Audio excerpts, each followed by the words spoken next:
of the PCC Multiverse. We truly appreciate you being part of the broadcast here today. It's going to be a great weekend, and I'll tell you what, here is the man to break it down with me. He is the man, the myth, the legend. He is, well, he's the top dog of Humanica Media. Is Josh Peterson. What's up, my friend? Hey, man. Not much. Just doing Humanica Media dog stuff. Bow, wow, wow, yippee, yow, yow, yow. Anyways, it's a good. I mean, that was close. It was close. It was close. It's close. Electric, whatever. Anyways, it's going to be a great It's going to be a great. It's going to be a great show we have for you today. We've got Rob McCallum on deck talking a lot about pop culture as we go into another episode of the Cosmic Crossfire. Then we've also we have back for another round. It's Kevin Goatee. He is the creator of Comics, Watching Comics. He is actually going to be talking to me a little baseball later in the broadcast, and we're going to be also talking to our good friend Tyler Baker from the Fantasy Football Pater podcast. He's going to preview Week 5 in the NFL for all those fantasy football owners out there. But Josh, I'll tell you what, I have been so looking forward to this weekend. I'm truly excited. Blade Runner 2049 hits the big screen all over the world. Well, okay. 60% of it from what I'm reading, but still it's rolling out into major markets all over the globe. And I'll tell you what, it's garnering acclaim from all over, from critics and fans alike already. Projected to do over $50 million this weekend at the domestic box office alone. And I'll tell you what, I'm truly excited to see it myself. 97% on Rotten Tomatoes. Just everything's going great for it. In fact, a lot of people are even calling it, one of the greatest sequels of all time. So your thoughts and anticipation on what you hope will happen when you watch Blade Runner 2049. Yeah, so my hopes for the movie, I'm trying not to have any hopes, honestly, but I would like to know, what happened after the original Blade Runner, because I know you had to watch the director's cut to see if was it Deckard, right?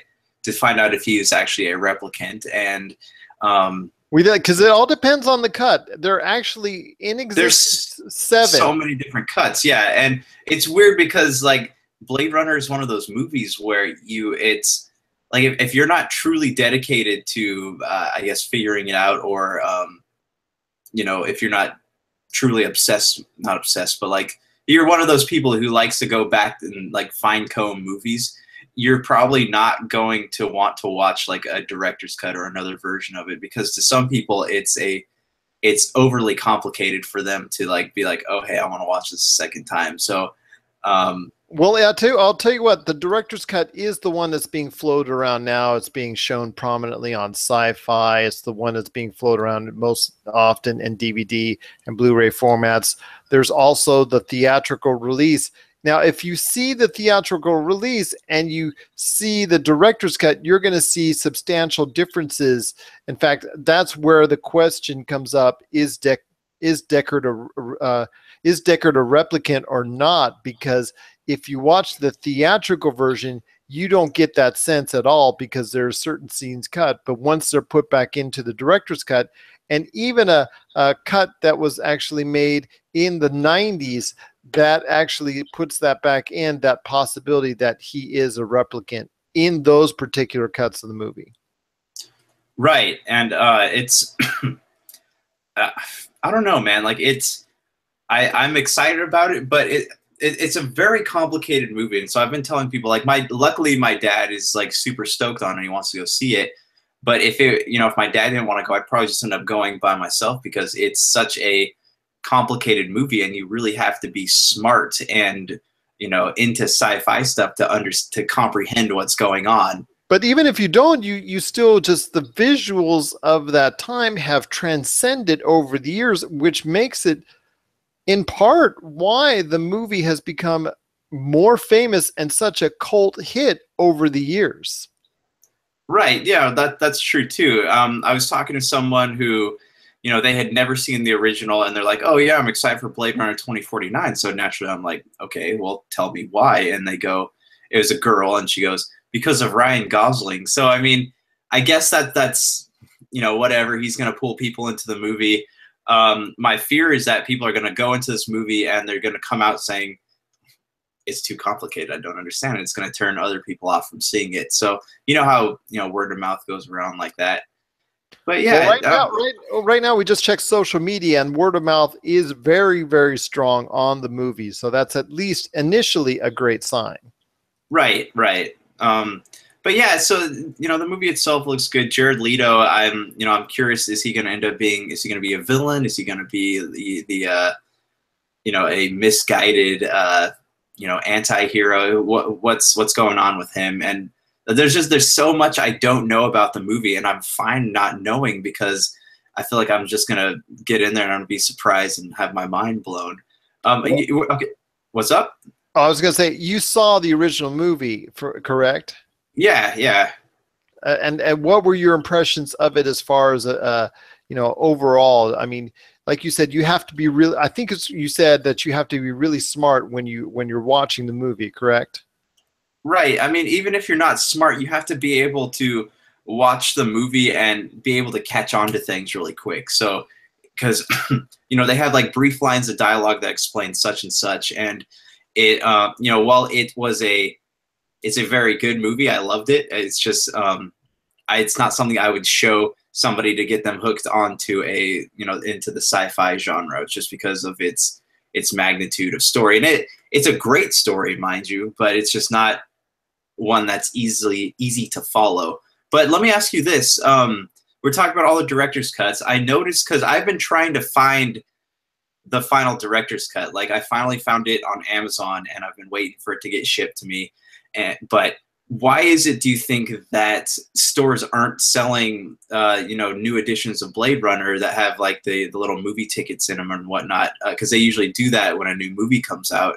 But Blade Runner is nowhere to be found. And you think with such a big sequel coming out that stores would naturally be jumping on this. Even the 4K version is like online only at most places.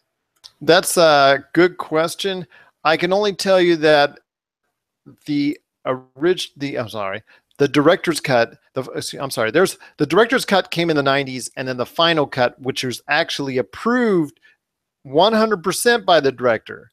That's the one in the 2007, 2008 era.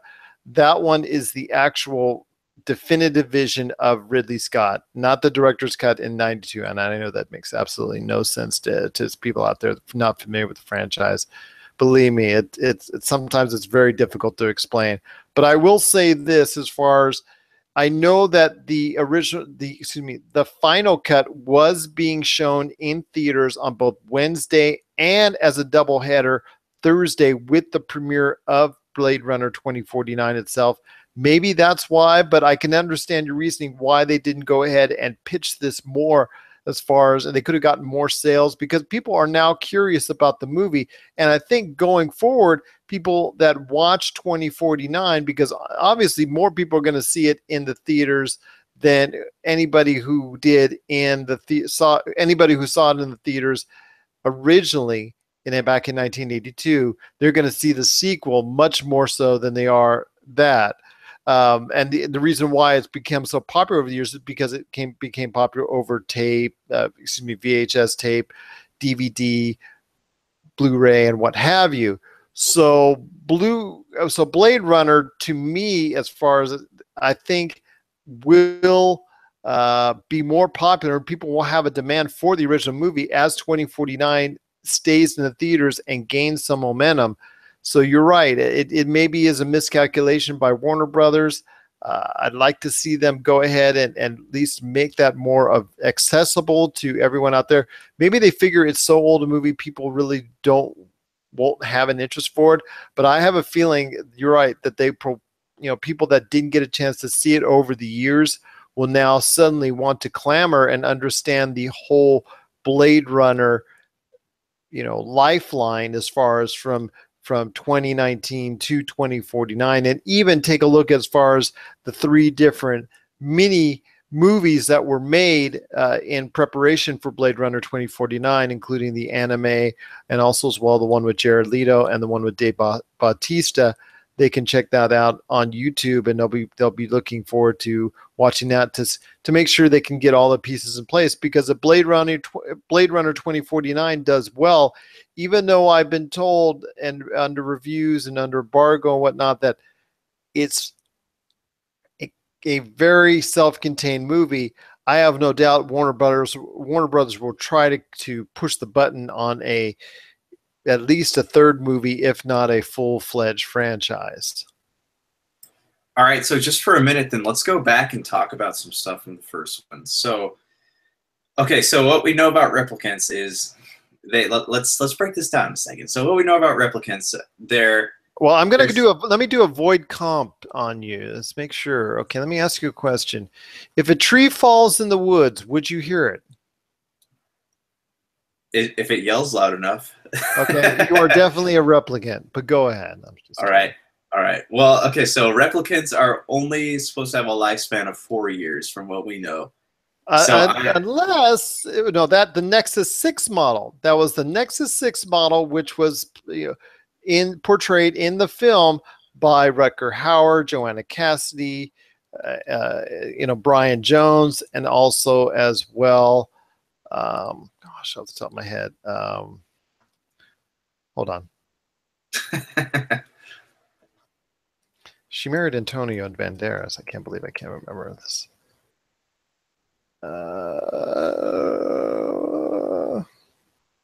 Hold on. Daryl Hannah. No, she didn't marry. That wasn't her. That was Michelle Phillips. Daryl Hannah. Daryl Hannah was also in the film as well. They were Nexus 6. But in the movie, with a 4-year lifespan. They never mentioned a creation of a Nexus 7, did they, in the movie?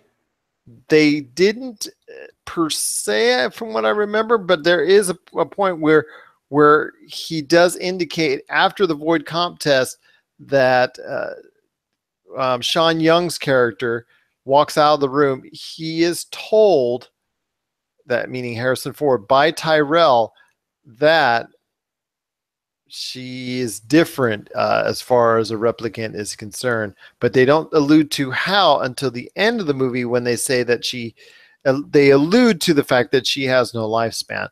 If you watch the version that has voiceovers by Harrison Ford, he all in out says it. If you watch the version like the final cut or the director cut that does not have the voiceovers, and I know this is still very confusing, they only allude to it. So it's, like I said, it's with so many different versions that are out there, and I know there's at least 7 total, that it's very hard to ascertain exactly one from the other. And you have to watch at least 2 of them to get the idea of what the original vision was for Ridley Scott and what the vision ultimately became for the movie studio once they saw the finished product, and then also the production company behind as well. I feel like the financiers. The financiers. The financiers. Yeah. I feel like there might have originally just been 2 scripts, and like the second script had all the bonus material in it, and they filmed it anyways, just in case further down the line they wanted to add something into it. No, they test screened it. What's the deal here? They test screened it in the version that was more applicable to what Ridley Scott wanted. It did not test well. It did not test well, amazingly enough, because it was so far ahead of its time. People just didn't get it at that point in time. So the financiers got scared. So what they did before the theatrical release, even though there was versions shown already that did not have it in there, they asked, or they contractually obligated Harrison Ford to come in and do voiceovers. And at points in time, he did such an intentionally lousy job. If you hear some of the outtakes, it's really quite funny how bad he was intentionally trying to do the outtakes. But the financiers, they wanted they wanted voiceovers for it. Now, actually, I'm going to be honest with you. There are a couple points in time where voiceovers really help someone who has not seen the film. Like, for instance, when they're talking about city speak, that's to me is a great help because people don't understand what city speak is. If sometimes when you watch the director's cut and it does, because it doesn't, you're like, okay, why is Ed,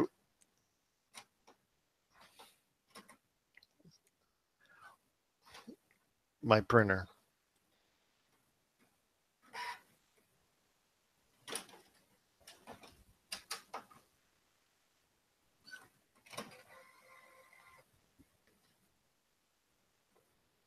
You done? Thank you.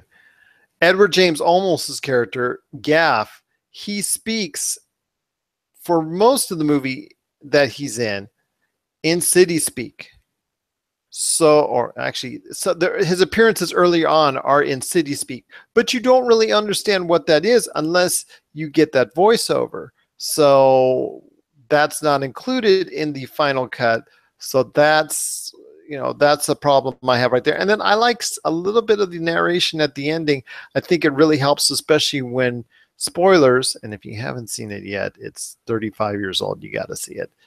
Roy Batty's character finally meets his maker. So I could have used I kind of like the narration there, but I understand that the happy ending that was added on in the theatrical version really was just bad. I know they grabbed that from that footage from The Shining, from what I'm told. So yeah, that really didn't fit well for the movie as a whole. I can understand why that Ridley Scott did not care for it, but he was already off making another picture, so it was out of his hands at that time. Like I said, flash forward, 30 some odd years later, and yes, there's a final cut that actually is to Ridley's liking. It doesn't have the narration, it doesn't have the happy ending, and it also has a very important scene that's added in that starts that debate: is Deckard a replicant? Right. So, like I said, the movie is very complicated. I'm just explaining it to people makes it complicated, and I apologize to anyone out there if they are not as familiar with the Blade Runner franchise. But again, they've actually created this confusion by putting out or making available or even showing, even behind closed doors, versions of the movie that are different from one another.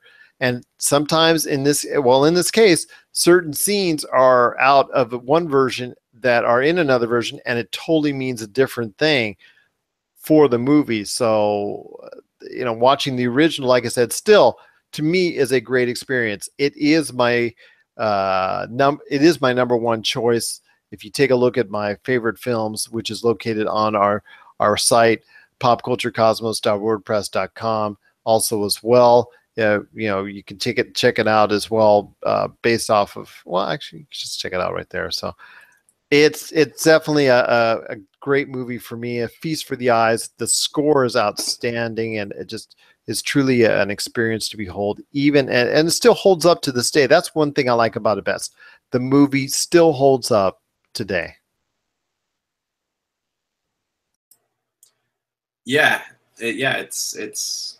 It's worth confusing watching. as it may be. It's confusing to see. That's why I always have a problem recommending it to people, because I'm like, it's an excellent movie, but if you go looking for it, you're gonna find like 7 different versions, and you're probably not gonna watch the right one. And I don't recommend it often, but I do like it. But if you want to see the version that Ridley Scott likes, just the most recent and what's most widely available at this point in time, the 2008 cut, that's the one I'd probably go with at this point in time. The 92 version, the director's cut, and the final cut, there's very little differences.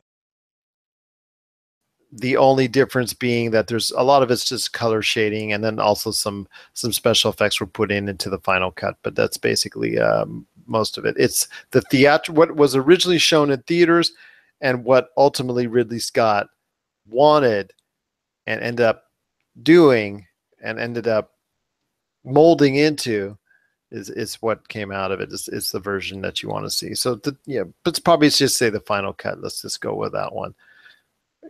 George Lucas did it too. So what are you gonna do?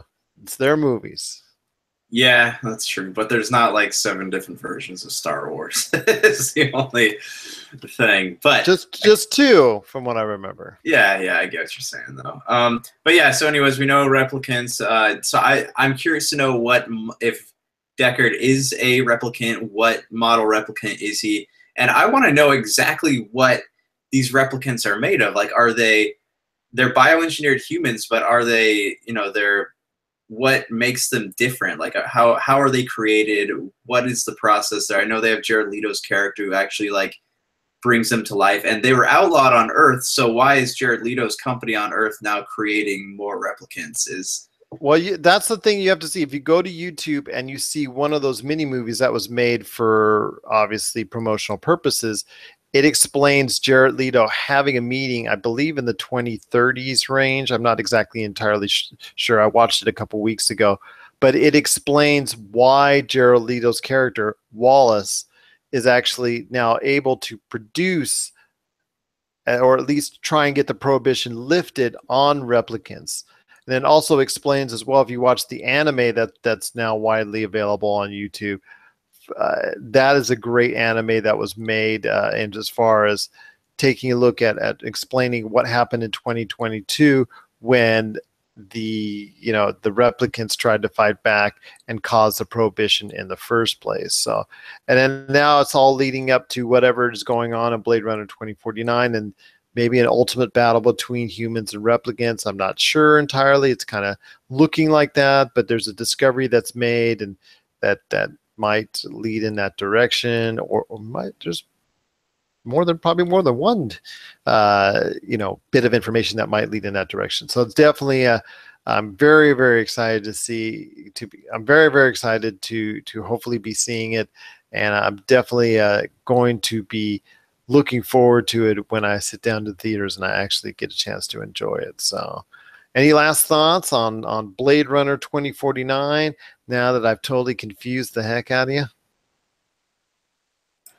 I'm trying not to ask any questions because I remember I went into Blade Runner, or after I watched Blade Runner, I knew it was one of those movies that like I probably would have to watch 4 or 5 times before it finally sank in. And I don't want to know anything about Blade Runner 2049. I'm trying not to ask questions because I have a feeling it's going to confuse me. So I just want to go. I'm really excited about it, but I want to go on there and I just want to watch it. And if I need to watch it again, so be it.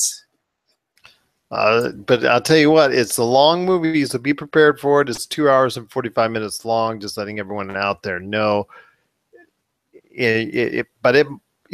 From what I hear and what I'm reading on social media, as of this point, before we've seen it, that it is so good that you won't even care. That it is such a spectacle. So I'm hoping that hype and that word of mouth will ring true for us. What are your hopes on Blade Runner 2049? Are you planning to see it this weekend? Are you planning to see it at all? Share us your thoughts, popculturecosmos at popculturecosmos@yahoo.com. Also as well, Popculture Cosmos, Game Source, and Humanican Media on Facebook and Twitter as well.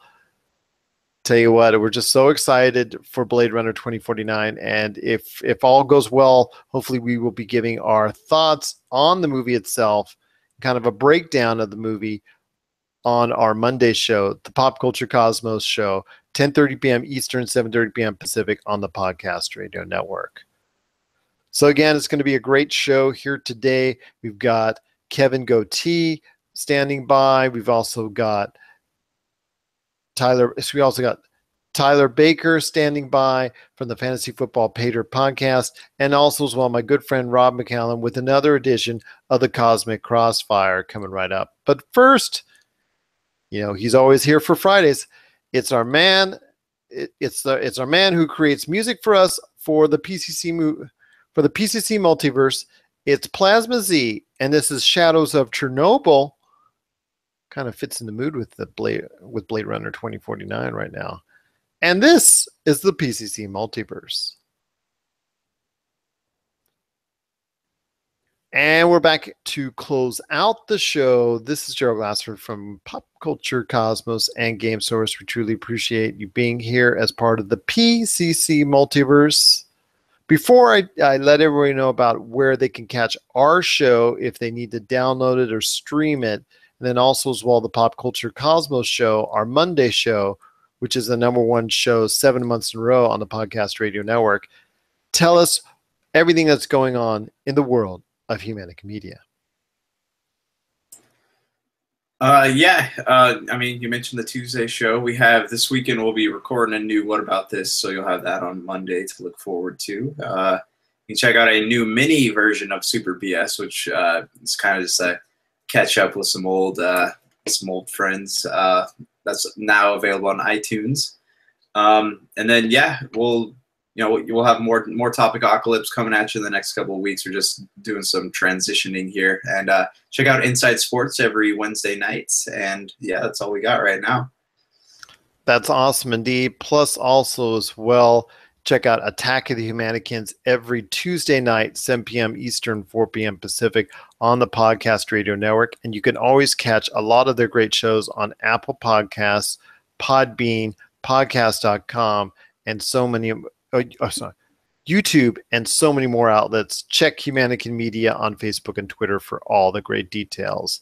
And of course, our show, the Pop Culture Cosmos show, and this show, the PCC Multiverse, is always available for download. You can check it out anytime on Apple Podcasts, TuneIn, the Ace Podcast Network, Overcast.fm, Player.fm, Google Play, Stitcher Radio, Podcast.com, Mixcloud, the ESO Network, the Tangibound Network, the Gunny Geek Network, Cast Crunch, Social Podcasts, and popculturecosmos.wordpress.com. And if you do download or stream our shows, you will always get extra bonus content just for listening, including after this show, the Super BS Gamescast is going to have one of their mini Gamescasts actually right after the show that's going to be on if you download it or stream it, which we truly appreciate.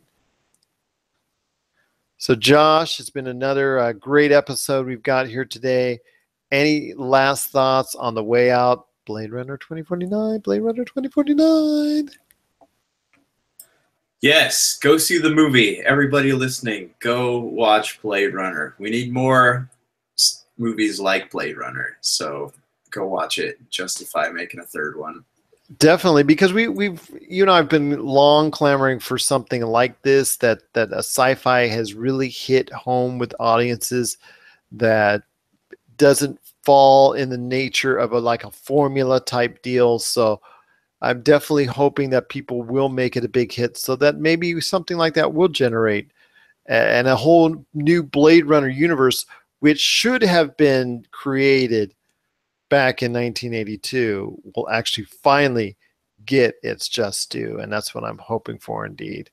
And I just want to say before we head on out, I want to thank everyone again for being on the show today.